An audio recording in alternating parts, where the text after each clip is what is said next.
રક્ષા શાહ, સૃષ્ટિ સંસ્થા સાથે લગભગ 10 વર્ષથી જોડાયેલી છું.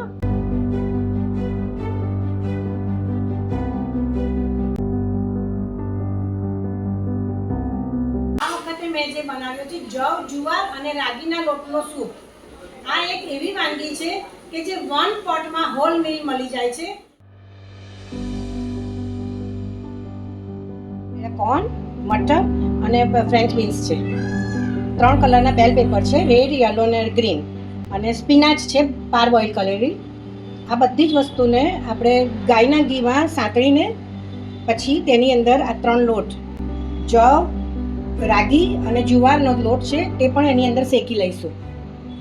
એ શેક્યા પછી એની અંદર વેજીટેબલ સ્ટોક ઉમેરીને એને બરોબર હલાવ્યા પછી એની અંદર દૂધ નાખીશું આપણે. અને એ બોઇલ થાય એટલે એની અંદર આપણે બધા હર્બ્સ નાખવાના છે. મીઠું, બ્લેક પેપર, મીઠું, chilli flakes, oregano, black paper, parsley, Basil અને રોઝમેરી છે.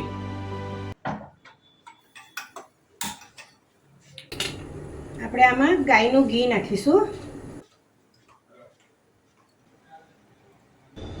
આ બધી જ પ્રોસીજર એકદમ ધીમા તાપે જ કરવાની. પાલકની ભાજી પાર બોઇલ કરેલી નાખું છું.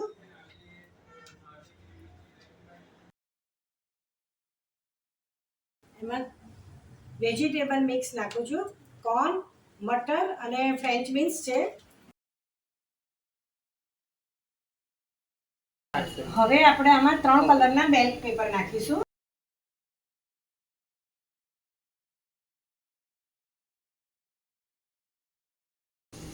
હવે એમાં આપણે 3 લોટ જે મિક્સ કરવાના છે એ નાખીશું. આ છે જવનો લોટ, આ છે રાગીનો લોટ. જવનો લોટ 2 ચમચી, રાગીનો લોટ 1 ચમચી. આ પ્રોસેસ થોડી ઝડપથી કરવાની છે, એનું કારણ છે કે લોટ નહીં તો નીચે ચોંટી જશે. હવે આવશે જુવારનો લોટ, એ પણ 2 ચમચી છે. જવનો લોટ 2 ચમચી, જુવારનો લોટ 2 ચમચી, 1 ચમચી રાગીનો લોટ. હવે આની અંદર આપણે આ વેજીટેબલ સ્ટોક છે એ નાખીશું. લગભગ 1 મોટા બાઉલ જેટલો વેજીટેબલ સ્ટોક નાખ્યો છે મેં. એટલી તમે ધીમા તાપે કરશો એટલું એનું રિઝલ્ટ વધારે સારું મળશે આપણને.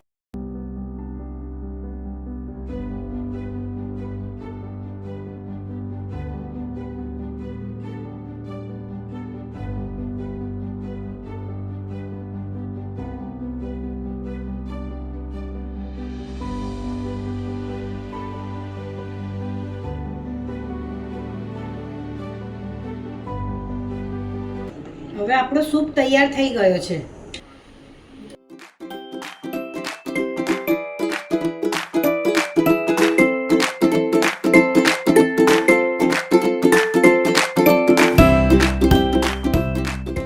સંસ્થા સાથે લગભગ 10 વર્ષથી જોડાયેલી છું. ત્યારે સૃષ્ટિ સાત્વિક વાનગીનો પ્રોગ્રામ રાખે છે અને કોમ્પિટિશન રાખે છે તો મને તેમાં ઇન્ટરેસ્ટ પડે છે અને હું અવારનવાર તેમાં ભાગ લઉં પણ છું. રાગીમાંથી અને જવમાંથી આપણને ઘણા બધા બેનિફિટ્સ મળે છે, જેમ કે જુવાર એ સુકુદાન છે, ગ્લુટન ફ્રી છે.